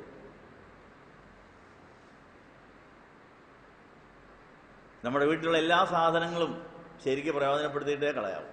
കളയരുത്, പ്രയോജനപ്പെടുത്താമെന്നാണ് പറയുന്നത്. തുണ്ട് പേപ്പറുകൾ നമ്മളെല്ലാം ഒരു പാത്രത്തിൽ കൊണ്ട് ഇടുകയാണെങ്കിൽ അവസാനം അതെല്ലാം കൂടെ കൂട്ടി നമുക്ക് വെള്ളം അനത്താൻ കൊള്ളാം അല്ലേ? വെള്ളം തിളപ്പിക്കാൻ വേണമെങ്കിൽ അടുപ്പിനകത്ത് കൊണ്ട് വെക്കാമെങ്കിൽ വേസ്റ്റ് കടലാസ് കത്തിക്കുകയും ചെയ്യാം, തീഞ്ഞ് കിട്ടുകയും ചെയ്യും, വെള്ളം ചൂടാകുകയും ചെയ്യും. ഇതുപോലെ നമ്മളെല്ലാം സൂക്ഷിച്ച് മാറ്റി വെക്കുകയാണെങ്കിൽ എല്ലാത്തിനെയും പ്രയോജനപ്പെടുത്താൻ സാധിക്കും. യഹോവ സകലത്തെയും തൻ്റെ ഉദ്ദേശത്തിനായി സൃഷ്ടിച്ചിരിക്കുന്നു, അനർത്ഥ ദിവസത്തിനായ ദുഷ്ടനെയും കൂടെ എന്ന് പറയുന്നു. അപ്പോൾ പുരാതനായ ദൈവം സങ്കേതമാണ് കീഴെ ശാശ്വതോജമുണ്ട് ശത്രുവിനെ സംഹരിക്കാമെന്ന് കൽപ്പിച്ചിരിക്കുന്നു. പക്ഷേ ഉടനെയൊന്നും സംഹരിക്കുകയില്ല. ഒരാളെ ശത്രുവായ ഉടനെയൊന്നും സംഹരിക്കുകയില്ല. ശത്രുവിനെ പ്രയോജനപ്പെടുത്തിയിട്ടേ കത്തിക്കുകയുള്ളൂ. അതാണ് സ്വർഗ്ഗത്തിലെ പിതാവിൻ്റെ സ്വഭാവം. ശത്രുക്കളെ ശരിക്കും പ്രയോജനപ്പെടുത്തണം. അവരെ കൊണ്ട് മാത്രം ചെയ്യാവുന്ന ചില കാര്യങ്ങളുണ്ട്, നമ്മളെ കൊണ്ട് പറ്റുകയില്ല. ശത്രുക്കൾ ചെയ്യുന്ന ഉപകാരം എന്നാണെന്നറിയാവും? നമ്മുടെ കുറ്റം കണ്ടുപിടിച്ചോളൂ. എന്താ? സ്നേഹിക്കുന്ന ഒരാളുടെ കുറ്റം കണ്ടുപിടിക്കാനോ പറയാനോ നമുക്ക് തോന്നുമോ? നമ്മളത് മറയ്ക്കാനേ ശ്രമിക്കുകയുള്ളൂ. നമ്മുടെ കുറ്റം കണ്ടുപിടിച്ച് പരിഹരിക്കാൻ ശത്രുക്കൾക്ക് നല്ല മിടുക്കായിരിക്കും. അതിനൊക്കെ നന്ദി പറയണ്ടേ? നമ്മുടെ കുറവുകൾ കണ്ടുപിടിച്ച് നമ്മളെ പരിഹസിക്കുകയാണെങ്കിലും അതിനകത്ത് കാര്യം വല്ലതും ഉണ്ടോ എന്ന് പരിശോധിച്ച് വേണേൽ നമുക്കതൊന്ന് പരിഹരിക്കാം. നമ്മുടെ ശരീരത്തിനുണ്ടാകുന്ന രോഗങ്ങൾ കണ്ടുപിടിക്കാൻ എന്തെങ്കിലും മാത്രം ചിലവുള്ളതാണ്. ആശുപത്രിയിൽ പോയി എക്സ്റേ എടുക്കാനും സ്കാനിങ് നടത്താനും രക്തം പരിശോധിക്കാനും ഷുഗർ പരിശോധിക്കാനൊക്കെ എന്തുമാത്രം ചിലവാണ്. ആരെങ്കിലും അത് ഫ്രീ ആയിട്ട് ചെയ്തു തരികയാണെങ്കിൽ ഒരു നന്ദിയെങ്കിലും പറഞ്ഞുകൂടെ? നമ്മുടെ കുറവുകൾ ശത്രുക്കൾ പുറകെ നടന്ന് കണ്ടുപിടിച്ച് വിളിച്ചു പറയും. നമ്മളുടെ സ്നേഹം കൊണ്ടല്ല, നമ്മളെ കളിയാക്കാൻ വേണ്ടിയാണ്. പക്ഷേ അതിനകത്ത് കാര്യമല്ലോ ഉണ്ടെങ്കിൽ നന്ദി പറഞ്ഞിട്ട് നമുക്കത് പരിഹരിക്കാം. അപ്പോൾ അതുകൊണ്ട് ശത്രുക്കൾക്ക് മാത്രമേ നമ്മളെ ഉപദ്രവിക്കാനൊക്കെ ഉള്ളൂ. ശത്രുക്കൾക്ക് മാത്രമേ നമ്മളെ തേജോവധം ചെയ്യാനൊക്കെ ഉള്ളൂ, നമ്മളെ അപമാനിക്കാനൊക്കെ ഉള്ളൂ. ശത്രുവിനെ കൊണ്ട് മാത്രമേ കുരിശുണ്ടാക്കാനൊക്കെ ഉള്ളൂ. കുരിശില്ലാതെ ഉയർപ്പില്ല. അപ്പോൾ നമുക്ക് നാൾതോറും വഹിക്കാൻ കുരിശ് വേണം. യേശുവിനെ അനുഗമിക്കാൻ കുരിശ് വേണം. കുരിശുണ്ടാക്കുന്നവർക്ക് സ്വയബോധവും പരബോധവും ദൈവബോധവും ഇല്ലായിരിക്കണം. ബോധമുള്ളവരെ കൊണ്ട് ഈ പണി പറ്റുകയില്ല. യേശു കുരിശിക്കപ്പെട്ടപ്പോൾ കുരിശെ കിടന്നുകൊണ്ട് കുരിശിച്ചവർക്ക് വേണ്ടി പ്രാർത്ഥിച്ച് തന്നെ ഇവർ ചെയ്യുന്നതെന്ന് അറിയാത്തതുകൊണ്ട് അവരോട് ക്ഷമിക്കണമെന്നാണ് പറഞ്ഞത്. അപ്പോൾ അറിവില്ലാത്തവർക്ക് മാത്രമേ ശത്രുവാകാനും കുരിശുണ്ടാക്കാനും സാധിക്കുകയുള്ളൂ. അപ്പോൾ എല്ലാവർക്കും അങ്ങ് സ്നേഹവും അറിവാണ്. പിന്നെ കുരിശ് കിട്ടുമോ? കുരിശില്ലാതെ ഉയർപ്പുണ്ടോ? കർത്താവിനോട് എല്ലാവർക്കും അങ്ങ് സ്നേഹമായിരുന്നു, കുരിശുണ്ടാകുമായിരുന്നു. പിന്നെ കുരിശിക്കേണ്ട ദിവസം പിന്നെ എന്നാ ചെയ്തേനെ? കുഴഞ്ഞു പോയേനെ. കർത്താവിനെ കുരിശിക്കാൻ ധാരാളം പേരുണ്ടായിരുന്നു, ദുഃഖവെള്ളിയാഴ്ച ചത്ത് കിട്ടി. എന്താ? അല്ലെങ്കിൽ കർത്താവ് എന്നാ ചെയ്തേനെ? കുഴഞ്ഞു പോയേനെ. സ്നേഹമുള്ളവർക്ക് വല്ലതും കുരിശിക്കാൻ തോന്നുന്നു? സ്നേഹമുള്ളവർക്ക് അടിക്കാൻ തോന്നുന്നു, ഇടിക്കാൻ തോന്നുന്നു, ആണി തറയ്ക്കാൻ തോന്നുന്നു? അയ്യോ. അപ്പം ഇവനെ ദ്രോഹിയാ, കള്ളനാ, കൊള്ളരുതാത്തവനാണെന്നുള്ള ബോധത്തിലാണ് ഈ പട്ടാളക്കാർ ഇതൊക്കെ ചെയ്യുന്നത്. യഹൂദന്മാർ ഇവൻ വഞ്ചകനാണെന്ന് പറഞ്ഞാണ് ഒറ്റിക്കൊടുത്തത്, കാണിച്ചു കൊടുത്തത്, പിടിപ്പിച്ചത്. കർത്താവ് അതല്ലെന്ന് പറഞ്ഞുമില്ല. കർത്താവ് കുരിശ് പോരട്ടെ എന്ന് പറഞ്ഞ് അവരുടെ തെറ്റിദ്ധാരണയെ കർത്താവ് പ്രയോജനപ്പെടുത്തി. അപ്പോൾ ശത്രുക്കളുടെ തെറ്റിദ്ധാരണയെയും വിദ്യാബോധങ്ങളെയും അസൂയയെയും നമ്മൾ പ്രയോജനപ്പെടുത്തിയിട്ടുണ്ടോ? അത് കുരിശുവാഴ്ച നടത്താൻ ആവശ്യമാണ്. അങ്ങ് നാൾതോറും കുരിശ് വഹിക്കാൻ കുരിശെടുക്കാൻ ആവശ്യമാണ്. റമ്പാച്ചന്മാരുടെ തലയിൽ കിടക്കുന്ന മസനംസ മുൾക്കിരീടമാണ്. അത് എത്ര കുരിശുണ്ട് നിങ്ങൾ എണ്ണി നോക്കിയോ? ഒരു റമ്പാച്ചൻ്റെ തലയിൽ എത്ര കുരിശുണ്ട്? എത്രയാ? 12, 1, 13. ഇവിടെ 6, ഇവിടെ 6, 13. കഴുത്തേലുണ്ട്. ഇപ്പം എത്രയായി? തോളയിലുണ്ട് 15. 15 കുരിശും കൊണ്ട് നടക്കുക. 15 കുരിശുണ്ടെങ്കിലേ ഇന്നത്തെ എൻ്റെ പണി തീരുള്ളൂ. അപ്പോൾ എല്ലാവർക്കും എന്നോട് സ്നേഹവും ബഹുമാനമാണെങ്കിൽ കുരിശ് കിട്ടുമോ? തെറ്റിദ്ധാരണ വേണം, സംശയം വേണം, മുൻവിധികൾ വേണം, ശത്രുത വേണം. അവർ കുരിശുണ്ടാക്കിക്കോളും. അതിനെവിടെ വരുന്നില്ല. എല്ലാ സന്ധിക്കും ഇന്നലെ സന്ധിക്ക് വന്നതാണ്. ഇന്നത്തെ കുരിശും കൊണ്ട് നടക്കുക. ഈ കുരിശും കൊണ്ട് ഇനി പോകാൻ പോകും. അപ്പോൾ വണ്ടി വന്നാൽ വണ്ടി ഇവിടെ നിന്ന് ഈ കുരിശും വലിച്ചുകൊണ്ട് ഇനി അടുത്ത രംഗത്തേക്ക് പോകും, അനാഥമന്ദിരത്തിലേക്ക് പോകും. അപ്പം അങ്ങനെ നമ്മളെ തെറ്റിദ്ധരിക്കുന്നവരും നമ്മളെ വെറുക്കുന്നവരും സംശയിക്കുന്നവരും അസൂയക്കാരുണ്ടെങ്കിലേ നാൾതോറും കുരിശ്. റമ്പാച്ചന്മാർക്ക് 15 വേണം, നിങ്ങൾക്ക് ഒരെണ്ണമെങ്കിലും വേണോ? കടുത്ത എണ്ണം കിടപ്പില്ലേ? അതുണ്ടാക്കി തരാൻ ആണെന്നുള്ളതിന് നന്ദി പറഞ്ഞിട്ടുണ്ടോ? അതിന് പറ്റിയ അമ്മായിയമ്മയും മരുമകളെയൊക്കെ തരുവുള്ളെന്ന്, അല്ല അബദ്ധം പറ്റിയെന്നൊന്നും വിചാരിക്കേണ്ട. അതുകൊണ്ട് നമുക്ക് കുരിശുണ്ടാക്കാൻ പറ്റിയ അപ്പനെയും അമ്മയെയും മരുമകളെയും അയൽവക്കക്കാരെയും ഇവരെയൊക്കെ കർത്താവ് തന്നിരിക്കും.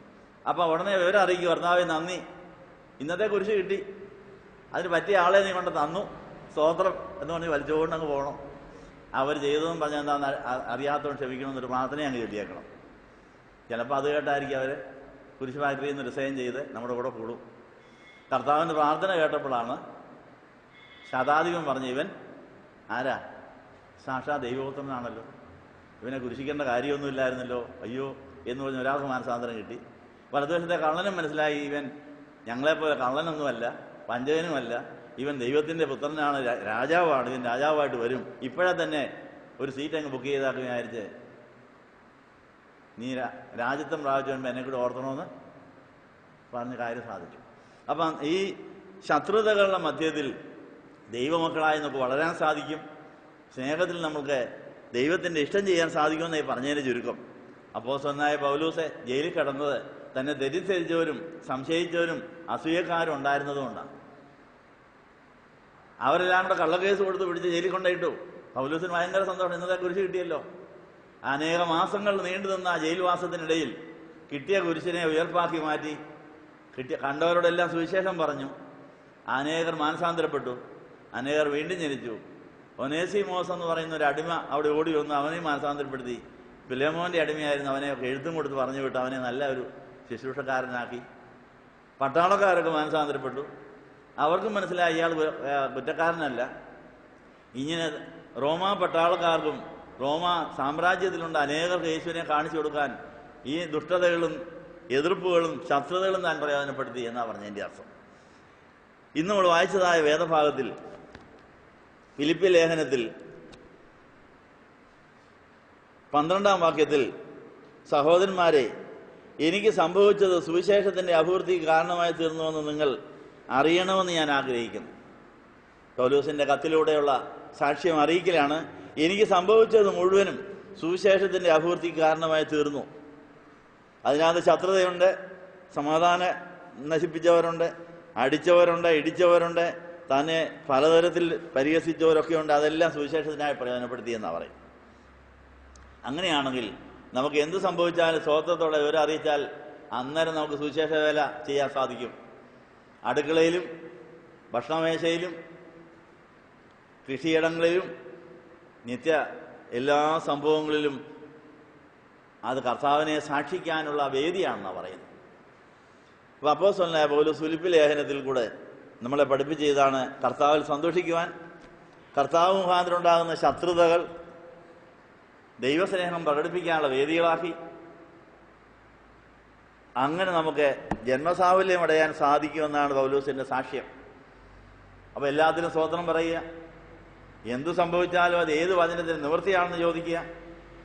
പരിശുദ്ധാത്മാവിനെ വിളിച്ചുണർത്തി, കർത്താവെ ഇപ്പം ഞാൻ ഓർക്കേണ്ട വാക്യമേതാ, ഏത് വചനമായിപ്പോൾ നിവൃത്തിയായത്, ആ വചനം നിവൃത്തിയായിട്ട് ഞാൻ എങ്ങനെയാണ് തലയോട് ചേരുന്ന ഉടലാകുന്നത്, എങ്ങനെയാണ് ഞാൻ നിൻ്റെ സാക്ഷിയാകേണ്ടത്, എങ്ങനെയാണ് ഞാൻ നിൻ്റെ വലിയ സ്നേഹം ആസ്വദിക്കേണ്ടത്.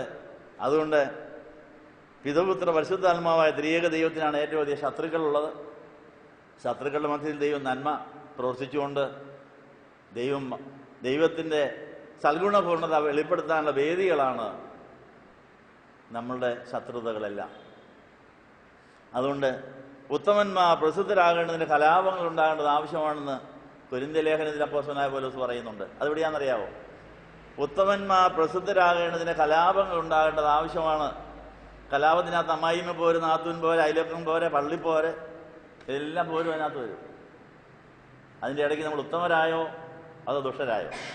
എവിടെയാ? 1 കൊരിന്ത്യർ 11 അധ്യായത്തിൽ അങ്ങനെ ഒരു വാക്യമുണ്ട്, ഉത്തമന്മാർ പ്രസിദ്ധരാകേണ്ടതിന് കലാപങ്ങൾ ഉണ്ടാകേണ്ടത് ആവശ്യമാണ്. കലാപങ്ങൾ ഉണ്ടാക്കരുത്, കലാപങ്ങൾ ഉണ്ടാകേണ്ടത് ആവശ്യമാണ്. ഉണ്ടായെന്നിരിക്കും, അതിന് മധ്യത്തിൽ ഉത്തമരായോ എന്നാണ് വിഷയം.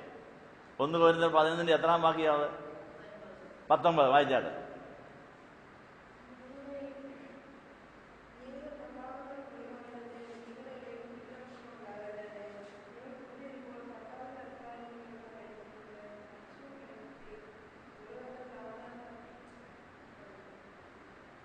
ഉത്തമന്മാർ പ്രസിദ്ധരാകേണ്ടതിന് കലാപങ്ങൾ ഉണ്ടാകേണ്ടത് ആവശ്യമാണ്. എത്ര വാക്യമാണ്? 1 കൊരിന്ത്യർ 11. ആരെങ്കിലും കണ്ടോ? എത്രാം വാക്യ? ഉത്തമന്മാർ പ്രസിദ്ധരാകേണ്ടതിന് കലാപങ്ങൾ ഉണ്ടാകേണ്ടത് ആവശ്യമാണ്. ആരെങ്കിലും ആ വാക്യം കണ്ടോ?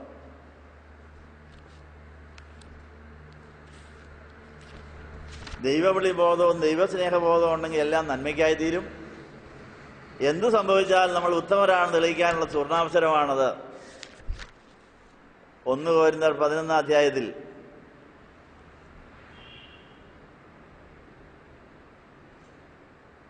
ആ വാക്യം എവിടെയാന്ന് കണ്ടോ?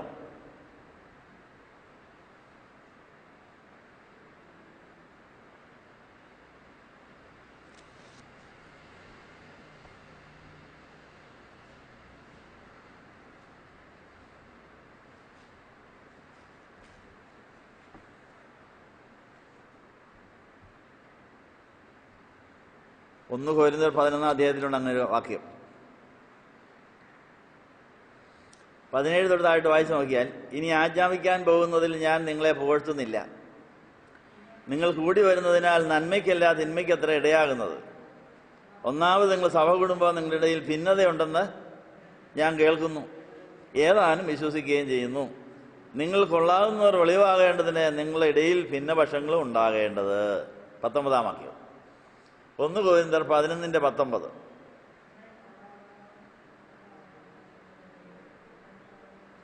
അപ്പോൾ 1 കൊരിന്ത്യർ 11 അധ്യായം 19 വാക്യപ്രകാരം കൊരിന്ത്യ സഭയിലെ ഭിന്നതയുണ്ടാക്കിയവരുടെ മധ്യത്തിൽ ചിലർ ഉത്തമരായിട്ട് അങ്ങ് തെളിഞ്ഞു.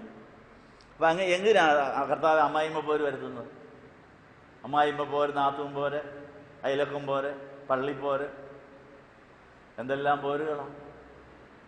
അപ്പം ഇത് സംഭവിക്കുമ്പോൾ എന്താ വിചാരിക്കേണ്ടത്? ഇന്നത്തെ കുരിശ് കിട്ടി, അതിൻ്റെ മൊത്തത്തിൽ ഞാൻ ഉത്തമനാണെന്ന് തെളിയിക്കുമെന്ന് പറയാം. 41 കൊല്ലത്തെ ഇവിടുത്തെ പോരിനിടയിൽ ഇപ്പോൾ ഇവിടെ നിൽക്കുന്നത് എന്താ? 41 കൊല്ലത്തിനിടയിൽ 15 കുരിശ് ഒപ്പിച്ച് തരാൻ പറ്റിയവർ എനിക്കുണ്ട്. അങ്ങേ പള്ളിയിൽ നിന്ന് കിട്ടിയ കുരിശുണ്ട്. അവിടെ എനിക്ക് പിണക്കലെന്നറിയിക്കാനാണ് കഴിഞ്ഞ ഞായറാഴ്ച അങ്ങോട്ട് കയറി ചെന്നത്. വിളിച്ചിട്ടൊന്നുമല്ല, വലിഞ്ഞു കയറി ചെന്നതാണ്. എന്തിനാ വിളിക്കാതെ ആദ്യം ചെന്നത്? പിന്നെയും ചെന്ന് വിളിക്കാതെയാണ്. 41 കൊല്ലം മുമ്പ് ഒരു സന്ധ്യയ്ക്ക് മധ്യസ്ഥനം പാചൻ പ്രാർത്ഥിച്ചുകൊണ്ടിരുന്നപ്പോൾ വലിഞ്ഞു കയറി ചെന്നതാണ്. അന്നേരം വിളിച്ച് അവിടെ നിർത്തി. അങ്ങനെ പള്ളിയുണ്ടായി, ഇടവകയുണ്ടായി, ആശ്രമമുണ്ടായി, ഇതൊക്കെ ഉണ്ടായി. അത് കഴിഞ്ഞുണ്ടായ പല സംഭവങ്ങളും മുറിവും ചതവൊക്കെ ഉണ്ടാക്കുന്നതാണ്. അതെല്ലാം ക്ഷമിച്ച് അവരെ സ്നേഹിക്കുന്നു, അവരെ അനുഗ്രഹിക്കുന്നു പറയാൻ വേണ്ടി കയറി ചെന്നതാണ്. വലിയ കാര്യത്തിൽ വെള്ളിയാഴ്ച യോഗം വേണമെന്ന് വല്ലവരും കണ്ടോ? വല്ലവരോടെ ഉണ്ടോ? ഇല്ല, ആരെയും കാണാനില്ല. അപ്പം ഇങ്ങനെ അപ്പം ശത്രുക്കളുണ്ടെന്നാണ് എൻ്റെ അർത്ഥം. അവർക്ക് ആവശ്യബോധമില്ല, അവർക്ക് തെറ്റിദ്ധാരണയുണ്ട്. അവിടെ ഞാൻ ധന്യനാണ്, എനിക്ക് സന്തോഷമുണ്ട്. 41 കൊല്ലത്തിനിടയിൽ ഒരു നല്ല കുരിശുവാഴ്ച ഈ ദേശത്തുള്ളതുകൊണ്ടാണ് ഇവിടെ താമസിക്കുന്നത്. 15 കുരിശ് ഒപ്പിക്കാൻ ആളുണ്ട്. ഞാൻ അവരെ അനുഗ്രഹിക്കുന്നു. അവർ മാനസാന്തരപ്പെട്ട വേറെ ആൾ എവിടെയെങ്കിലും കാണാം, അങ്ങോട്ട് പോകും, അവിടെ ചെന്ന് കുരിശെടുക്കാൻ. അപ്പോൾ അതുകൊണ്ട് നമുക്ക് നാളുതോറും കുരിശ് കിട്ടാൻ പലരെയും കർത്താവ് പിണക്കും. പക്ഷേ ആ പിണക്കത്തിൻ്റെ മധ്യത്തിൽ നമ്മൾ ഉത്തവരാണെന്ന് തെളിയിച്ചുകൊണ്ടേയിരിക്കണം. നോമ്പിലെ സന്ദേശം ഇതാണ്. നമ്മുടെ തലയെ ഉണക്കാൻ പ്രാർത്ഥിക്കാം. ഞങ്ങളെ സ്നേഹിക്കുന്ന ദൈവമേ, ഈ നല്ല ദിവസത്തിനായി ഞങ്ങൾ നന്ദി പറയുന്നു. നോയമ്പിൻ്റെ ഒന്നാം വാരത്തിൽ ഒന്നാമത്തെ വെള്ളിയാഴ്ച, വലിയ വെള്ളിയാഴ്ച കർത്താവിൽ കുരിശിൽ കയറി ഞങ്ങൾ കാണിച്ച മാതൃകയെ ഓർക്കുവാൻ ഇങ്ങനൊരു വെള്ളിയാഴ്ച ഞങ്ങൾ തന്നതെന്ന് പറയുന്നു. ഞങ്ങളുടെ ജീവിതത്തിലെ എല്ലാ സംഭവങ്ങളും കർത്താവിൽ സന്തോഷിക്കാനും കർത്താവിനെ സാക്ഷിക്കുവാനും ഞങ്ങൾ തുടങ്ങിയ വേല പൂർത്തീകരിക്കുവാനുമാണെന്ന് വിചാരിച്ചുകൊണ്ട് എല്ലാം തിരുവചനങ്ങൾ ധ്യാനിക്കുവാനും ഓർക്കുവാനും ഓർപ്പിക്കുവാനും കർത്താവിനെ സാക്ഷിക്കുവാനുമാണ് നിങ്ങളെ പഠിപ്പിച്ചാണ് നന്ദി പറയുന്നു. ഇത് വന്ന് എല്ലാവരെയും അനുഗ്രഹിക്കണമേ. ഞങ്ങൾ മാമോദിസായിൽ തുടങ്ങിയതായ വേല പൂർത്തീകരിക്കുന്നവരെയും ഞങ്ങൾ ശത്രുക്കളായിരുന്നപ്പോൾ പാവികളായിരുന്നപ്പോൾ ഞങ്ങളെ വിവാഹ നിശ്ചയം ചെയ്ത് സ്വർഗത്തിലെ ആ ഇമ്മാനുവേലിൻ്റെ ജീവിത പങ്കാളിയാക്കുവാൻ നീ ഞങ്ങളെ വേർതിരിച്ച് മാറ്റിയിരിക്കുന്നതിനെ ഓർത്ത് നന്ദിയോടെ സ്തുതിക്കുന്നു. സൽഗുണപൂർണനായ പിതാവിൻ്റെ, സൽഗുണപൂർണനായ പുത്രൻ്റെ, ഫലങ്ങൾ വിളയിക്കുന്ന പരിശുദ്ധാത്മാവിൻ്റെ വിളഭൂമിയായി ഞങ്ങൾ മാറി ആത്മഫലങ്ങൾ വിളയിച്ച് അനേകരെ നിനക്ക് നേടിത്തരുവാൻ ഞങ്ങൾ ലഭിക്കുന്ന എല്ലാ അനുഭവങ്ങളും സ്വതന്ത്രത്തോടെ സ്വീകരിച്ച് കർത്താവിൽ സന്തോഷിച്ച് അനേകരെ സന്തോഷിപ്പിച്ച് നന്മയാൽ തിന്മയെ ജയിക്കുന്ന യുദ്ധത്തിൽ വിജയിക്കുവാൻ നിങ്ങളെ സഹായിക്കണമെന്ന് യേശുവിന് നാമത്തിൽ യാചിക്കുന്നത് പിതാവിനും പുത്രനും പരിശുദ്ധാത്മാവിനും സ്തുതിയേറ്റുവാനായിട്ട് തന്നെ ആണ്.